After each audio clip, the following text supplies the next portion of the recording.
relasyon. Pero ang Diyos hindi kailanman tumitigil sa pagmamahal sa atin, di ba? Minsan, mahal tayo ng magulang natin pag magaling tayo sa school. Tapos kapag, yung anak ko, si Beverly, hindi top 1, nabawasan yung love, di ba? Minsan, ganon. Minsan, mahal tayo ng magulang pag masipag tayo, di ba? Yung anak ko, si Reniel, hindi na naglalaba. Bawasan yung pagmamahal, di ba? Minsan, mahal tayo ng tao sa paligid natin pag maganda tayo, kagaya ni Alaysa. O, tingnan nyo. Diba? Pag pogi tayo, diba?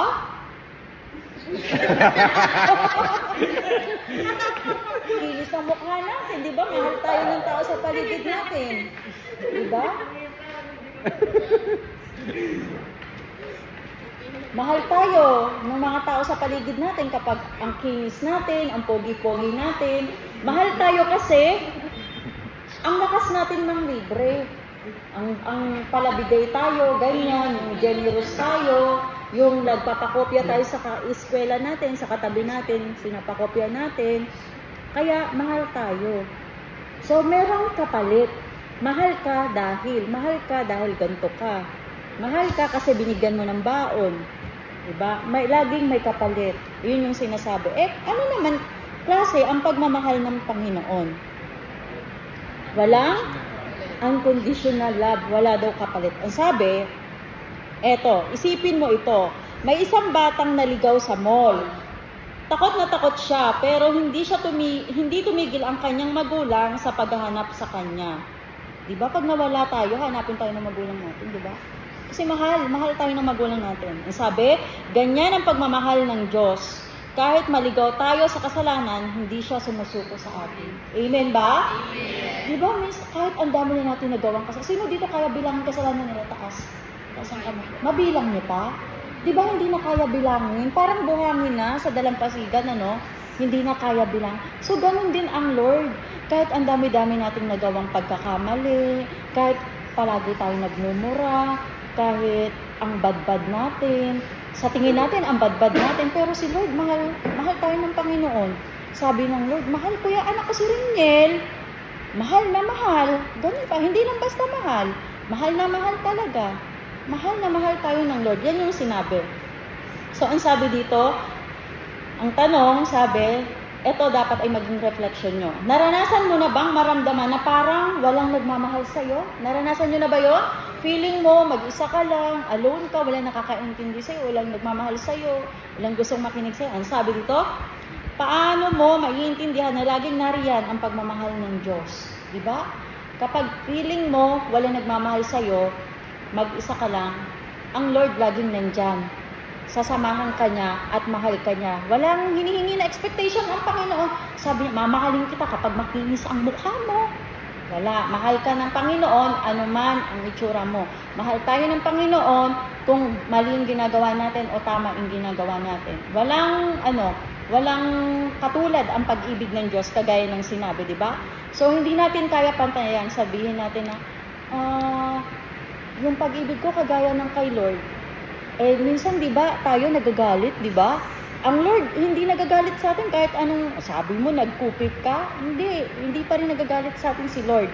Kasi expected ni Lord na magagawa natin yun. So, hindi mataas yung standard. Walang standard na ganun sa atin ng Panginoon. Minsan, yung magulang natin, ang taas ng standard. Sabi ng nanay natin, di ba? Ang pasado sa akin, 99. Ang bagsak, 98. Grabe, di ba? Ang taas. Pag naka-98 ka, bagsak na yon, babawasan na yung love sa'yo. Pero si Lord, ano man yung makuha mo na grade, ano ka man, ano mang itsura mo, ano mang ginagawa mo, mahal ka niya. Pag-ibig na walang katulad. Pero pag sa jowa natin, minsan high-performing na tayo sa jowa natin, hindi pa tayo mahal. Diba? Niregaluhan mo na't lahat-lahat, niligawan mo na't lahat-lahat, sinuyo mo na't lahat-lahat, binigyan mo ng chocolate, teddy bear, flower, wala pa rin, hindi pa rin ma-appreciate, maghihiwalay pa rin tayo. Pero si Lord, mahal ka niya. Mahal tayo ng Panginoon at ang pag-ibig niya ay walang katulad. Walang katulad. Yan yung i-remind niyo sa sarili niyo, mahal tayo ng Panginoon at walang katulad yung pag-ibig niya. Wala siyang hinihingi sa atin. Okay? So yung pangalawa na gustong i-remind sa atin ng text na John 3:16, ang pag-ibig ng Panginoon ay handang mag-sacrifice. Nag-sacrifice ba yung pag-ibig ng Diyos? Sa paanong pamamaraan? Napako siya sa krus, di ba? Amen ba? Napako siya sa krus. Sino gusto mapako? Masakit, di ba? Si Lord, naramdaman niya yun, yung sakit. Ang sabi dito, kaya't ibinigay niya ang kanyang bugtong na anak. So, ayun na yun. Si Jesus, napako at namatay sa krus. Ang sabi dito, ibinigay ng Diyos ang kanyang pinakamahalagang kayamanan. Si Jesus, ibinigay ni God the Father yung anak niya sa atin, si Jesus Christ. Sa pagmamahal, may sakripisyo. Ang tunay na nagmamahal ay handang magbigay kahit nasasaktan. Di ba? Sa labag, saan naranasan magmahal? Taas. Di pa kayo nagmamahal? So lahat tayo nagmamahal, di ba? Minsan, sa pamilya natin, mahal natin yung pamilya natin, mahal natin yung kapatid natin, iniisip natin yung makakabuti sa kanya. Pero minsan, nasaktan tayo sa kapatid natin, di ba? Kasi pag tayo nakakatanda, minsan hindi tayo sinusunod. Minsan, pag nakakabata, nagsasabi tayo, hindi pa rin tayo napapakinggan. Diba? So, sa pamilya, diba, nasaktan tayo sa magulang natin, diba? Sino nasasaktan minsan? Taas. Diba? Araw-araw daw. Sabi ni Jada. Nasasaktan, diba? So, yon yung sa romantic love, sino yung nasasaktan? Taas ang kamay sa mga na-try na. At yung sa crush, diba? Alam mo yon yung binigay mo na lahat, niregaluhan mo na, kagaya ng sinabi ko kanina, kayo na, tapos may iba pa pala siya na gusto. Hindi pa pala siya sa'yo. Hindi pa pala siya sa'yo yung sold sa'yo. Hindi pa pala siya kontento sa'yo. Di ba masakit? Sino naranasan dito masaktan? Ako naranasan ko na masaktan. Hindi lang sa romantic love, sa ministry din, at sa mga iba. Mga young people, yan, nasaktan na rin. Alam mo yung, akala mo honest sa'yo, di ba? Akala mo tapat sa'yo, yung, di ba, halimbawa, best friend kayo. Akala mo, ikaw yung best friend niya. Akala mo, sa'yo niya sinasabi yung mga sikreto niya. Yung pala, magugulat ka. Ikaw na yung less na nakaalam. Diba? May iba pala siya na mas pinagkakatiwalaan. Masakit ba? Aray ba? Aray yun, diba? Oh, sobra daw, oh, diba? Ouch. Masakit. So, ganun na klase ng sakit, diba? So, ang sabi dito, si Jesus ay hindi namatay para sa mga mababait lang. Namatay siya para sa lahat, kahit sa mga makasalanan. Amen? Amen. So, i-remind natin yung sarili natin na ang Panginoon ay namatay para sa ating lahat. Kaya, kung tingin natin na tayo ay mabait, kung tingin natin na tayo ay makasalanan, namatay si Jesus para sa atin, para sa bawat isa. Okay? So, sabi dito, ito yung isipin mo. Isipin mo kung meron kang isang bagay na pinaka-importante sa'yo. Tapos, ipapamigay mo para sa iba. Ano yung pakiramdam nyo? Di ba may sakit? Yung mahalaga sa'yo, tapos ibibigay mo. So, ganun din yung ginawa ni God the Father sa nag-iisa niyang anak na si Jesus. Ibinigay niya sa atin. Masakit, pero ibinigay ng Diyos sa atin. So, minsan ganun, di ba? Yung kailangan natin mag-sacrifice. Minsan, kailangan mo na ibigay. Last na pera mo na. Halimbawa, 50 na lang, no? May bayarin sa school. Yung kailangan mo ibayad, di ba? So, ibabayad mo. Kailangan mo mag-sacrifice para sa kapakanan ng grupo nyo. Para makapasa kayong lahat. Kasi magluluto kayo. Di ba? Minsan may binabayaran kayo sa school. So, yun yung inire-remind sa atin. Ito pa yung isa na bagay na kailangan natin isipin. Parang illustration. Isipin natin ang isang nanay na handang magpuyat at mapagod para lang maalagaan ang kanyang anak. Ganyan din ang pag-ibig ng Diyos sa atin. Handang magsakripisyo para sa ating kabutihan. Amen ba? Amen, di ba? So, yung magulang natin, di ba, nagsasacrifice sa atin? Kita nyo, minsan hindi natin alam kung kung halimbawa, ang magulang natin ay traffic enforcer, di ba? Sobrang init, di ba? Nagbibilad siya sa ilalim ng init ng araw para lang ma-provide yung pangangailangan ng asawa niya, ng anak niya. So, sobrang sacrificial love. So, ganun din ang Panginoon sa atin. Nag-sacrifice siya. Si Jesus ay ibinigay ni God the Father sa atin para bayaran ang ating mga kasalanan. Ano yung mga maaalala nyo na mga bagay na isinakripisyo nyo sa ngalan ng pag-ibig nyo? Meron na ba kayong sinakripice? Halimbawa, nagsacrifice ako. Dati, nung nakatira pa kami doon sa probinsya. So, walang pera yung nanay ko. Kailangan niya masukan sa kantin. Para makapasok yung nanay ko, kailangan niya mag-alaga sa kapatid ko. So, sino mag-aalaga? Yung mga iba ko namang ate, nag-aaral na. So, nag-sacrifice ako yung napili na patigilin para magbabantay sa kapatid ko. So, ganun na mga sakripisyo. Kayo, may maaalala ba kayo na nagsakripisyo din kayo para sa mga mahal niyo sa buhay? Meron kayo? Meron kayo? Diba? So, si Lord nag-sacrifice si Jesus nag-sacrifice para sa atin. Wala kayong maalala na ginawa nyo para sa pamilya nyo? Minsan nagsasacrifice, puro daw sa Diyos. Marami sa pamilya? Sa kapatid ko na. Hindi daw kumain. Kumbaga, meron po tayong word na parang susulungan na. Ibibigay mo pa, no? Minsan ganyan nga yan sa pamilya, di ba? Kapag halimbawa, maunti ang ulam, madami kayong magkakapatid, yung sa nakakatanda, sa mga ate kuya, kaunti na lang yung sa'yo. Importante makakain yung mga nakakabata mong kapatid. Sa baon, halimbawa, ikaw yung pinakamalapit yung school, maglalakad ka na lang, ibibigay mo na lang ang baon doon sa mga sumasakay sa malalayo yung school, di ba? So tayo rin pala nagsasacrifice. Pero hindi natin masukat yung sakripisyo ng ginawa ng ating Panginoon, di ba? Amen ba? Sino pa yung nag-sacrifice dito? Sacrifice daw sa jowa lang. Binibigay lahat ng baon, binibili ng lahat ng luho. Turo ng turo pag nasa mall. Di ba? Sinacrifice mo na lahat ng meron ka, but in the end, hindi ka pa rin pala mahal. Masakit na sakripisyo yun. Mapait-pait yata yun. So, meron bang ganun dito? Sinakripisyo mo na lahat pero hindi ka pa mahal sa jowa. Meron ganon. Minsan pagkadating sa romantic love, ano yan mahirap yan minsan marami tayong sakripisyo dyan. Tapos ang balik niya sa atin puro pait, puro ampalaya. Kaya alam nyo yon yung pipiliin daw dapat yung pagbibigyan ng sakripisyo. So, kagaya ng nagsasakripisyo kayo, ang Panginoon din si Jesus din ay nagsakripisyo para sa ating mga kasalanan. So, ano yung una nating point? Ang sabi dito sa ating unang point ay, ano yun? Ang pag-ibig na walang katulad. Kasi, ang pag-ibig niya, walang suhol. Hindi sa atin sinabi ng Panginoon, mahal kita kapag ganito ka rin yan.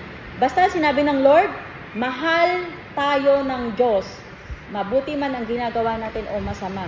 Pogi man tayo o hindi. Mahal tayo ng Diyos dahil mahal tayo ng Diyos, period. At wala makakapagpabago nun. Okay? Ang pangalawang point natin, ang pag-ibig na handang mag-sacrifice. Ganon ang pag-ibig ng Panginoon sa atin.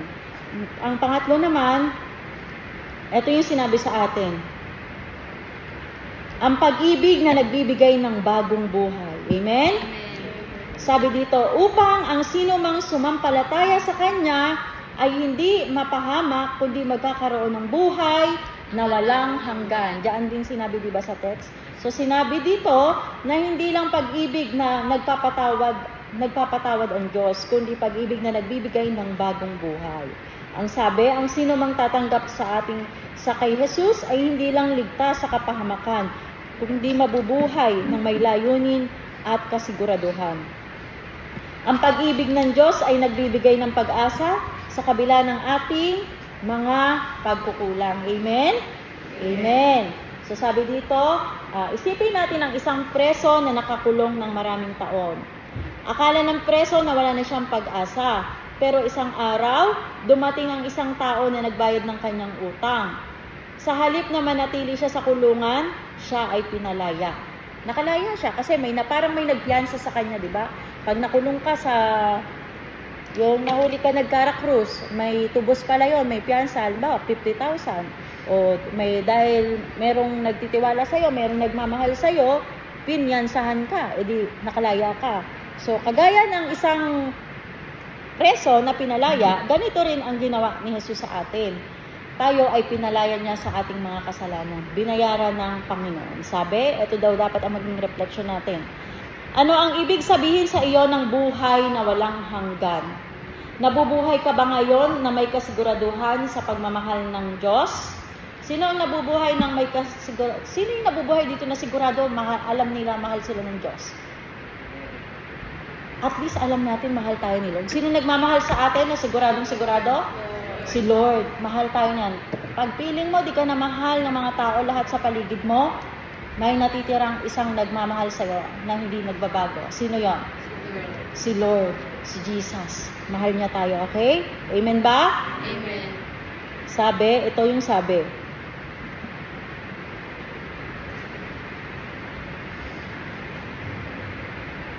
Sinabi sa atin na ang John 3:16 ay parang love letter ni Lord sa atin. Hindi yung love letter. Sino ang nakatry makatanggap? Love letter. Laging siya. Sino nakatry magbigay? Si Jaydan daw. So, itong John 3:16 ay parang love letter ng Diyos sa atin, sa mga tao, sa sangkatauhan, na sinasabi ng Panginoon na mahal niya tayo. At walang makakapagpabago sa pag-ibig niya sa atin. Ang message natin ngayong umaga ay sinasabi na mahal tayo ng Panginoon. Mahal tayo ng Panginoon. In connection doon, dahil mahal tayo ng Panginoon, ay dinagdag din ang Mark 12 verse 31. Tingnan niyo, Mark 12. Kasi nga, Mark 12 verse 31.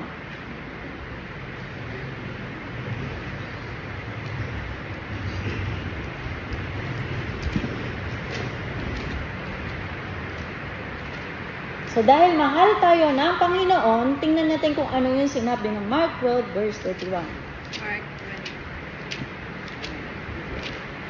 31. 31. Sige, ipabasa natin Sa likod lang. kay Kuya.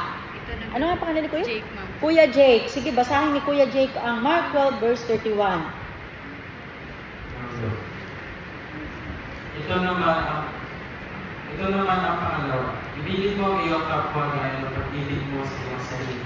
Walang ibang utos na hihigit pa sa mga ito. Okay? So dahil mahal tayo ng Panginoon, inutusan din tayo ng Panginoon na tayo naman, Ito. mahalin din natin yung ating kapwa. So ang sabi dito, 31. Page. nakita nyo na?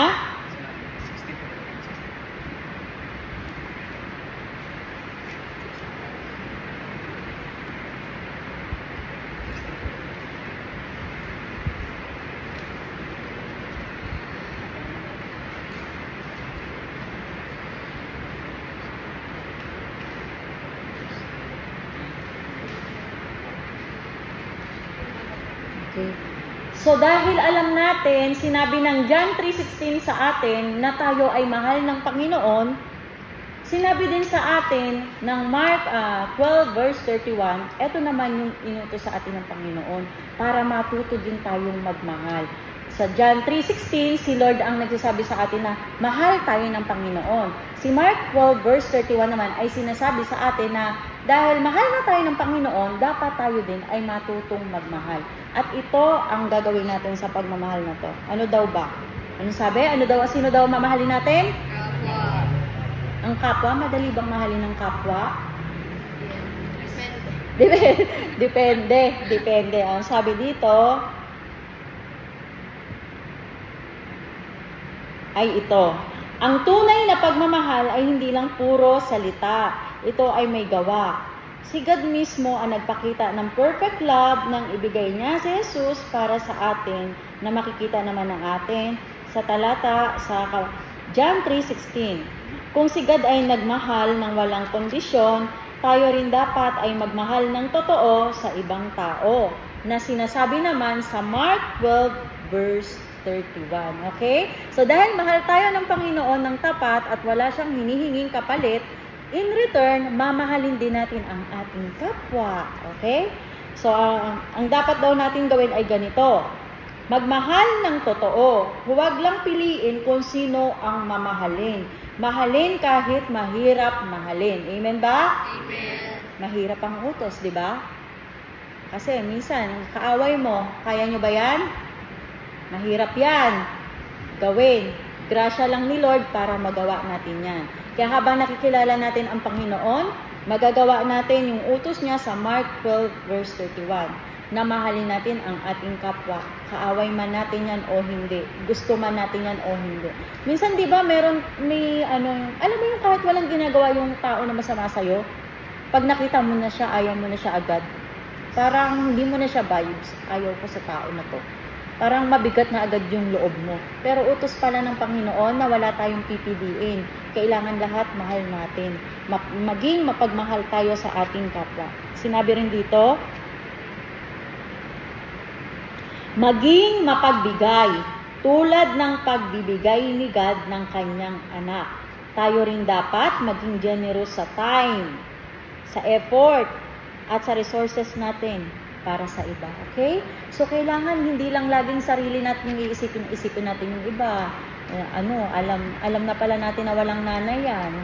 Nang hingi ng 1/4 yan, bigyan na natin yan. Pag nanghingi yan sa recess na dahil may baon ka naman, pasubuin mo na yan. Kasi wala pala naman yan. Kulang naman pala magulang yan. No? So, ayun. So, sinabi rin dito, patawarin ang iba. Ang tunay na pagmamahal ay hindi nagtatanim ng galit. Okay? Amen ba? Amen. So, patawarin mo yung mga taong nakasakit sa'yo. Amen ba? So, mahirap to. Ako nga na, tamaan dito, pinakausap ako ni Lord. Oh. Ang sabi, magpatawad sa mga taong nakasakit sa'yo. Okay? So, para magawa natin yan, ay kailangan natin ang grasya ng Panginoon. Para magawa natin yan. So, sabi, eto daw yung kailangan natin gawin. Magpakita tayo ng pagmamahal sa isang tao na hindi natin pinapansin. O, sino yung hindi mo pinapansin? Sige, isipin nyo, sino yung hindi nyo pinapansin? Kamag-anak nyo, kapitbahay nyo, kaeskwela mo, saan? Sino yung tao na hindi mo pinapansin? Anong dahilan? Bakit hindi mo yan pinapansin? Nag-break kayo? Ex mo? Ex mo na? Ha? Kamag-anak. So, ang sabi, baka may kaibigan o kapamilya kang nangangailangan ng encouragement. O, so, kailangan pansinin mo. Huwag kang maging snob, huwag kang maging mapagmataas. So, ang sabi sa atin, anong iniwan na lesson sa atin ng Mark 12 verse 13? Ibigin mo yung kapwa. Ibigin natin ang ating kapwa. Maging kaaway man natin yan o hindi, ibigin natin yan. Yung kaaway mo, ang number 1 dyan na gagawin pag may kaaway ka, number 1 dyan, bibigyan mo siya ng regalo. Bigyan mo, kagalit kayo ngayon, bigyan mo ng chocolate, bigyan mo ng pagkain. Utos ng Diyos yan eh. Yung mga tao na kaaway natin, gawa natin ng mabuti. Kapag nagawa natin yan, yan yung tinatawag na, ano tawag dyan sa klase ng love na yan, Jidan? Krung-krung daw. So, ginagaya na natin si Lord. Hindi siya unconditional love. Generosity. Mahal mo yung kaaway mo. Kahit hindi ka niya mahal. So, ito yung divine. Kagaya ng pag-ibig ng Diyos, di ba? Divine. Divine yung ganong klase ng pag-ibig. So, di ba? Tandaan nyo yan ha. Ano yung sinasabi sa atin ng John 3:16? Ano daw yung mensahe sa atin? Love letter ni Lord sa atin? Mahal tayo ng Panginoon. Yun ang laman ng love letter sa atin ng Diyos. Mahal tayo. Sinong mahal ng Diyos? Tayo, mahal tayo ng Panginoon. Ano man ang estado mo sa buhay, gano'n man kadami nagawa mong kasalanan, mahal ka ng Diyos. Period. Makapatay ka, mahal ka ng Diyos. Pero huwag mo pumatay, syempre, makukulong ka nun. Mahal ka pa rin ni Lord, pero syempre, makukulong ka. Baka gawin mo. Huwag mong gagawin, no? Okay, so ang iniwan sa atin na lesson ng John 3:16, mahal tayo ng Panginoon. Period. Wala tayong kayang gawin na pwedeng hindi tayo mahalin ng Diyos. Mahal tayo ni Lord dahil mahal tayo ni Lord. Okay? At sa Mark 12 verse 31, ibigin natin ang ating kapwa bilang ganti sa pag-ibig natin, sa pag-ibig ng Diyos sa atin. Okay? Pag minamahal natin yung kapwa natin, ginagantihan natin yung pagmamahal ng Panginoon sa atin. Tandaan nyo yan, ha? Importante. Kapag ginagawan mo ng mabuti yung kapwa mo, minamahal mo siya, lalo yung gumagawa ng masama sa'yo, ginagantihan mo yung pag-ibig ng Diyos sa'yo. And that is divine. Tandaan nyo yan. Amen? So, yun lang yung ating lesson. Lesson learned na tayo. 3. Tatlong lesson learned. Nananda ni ano?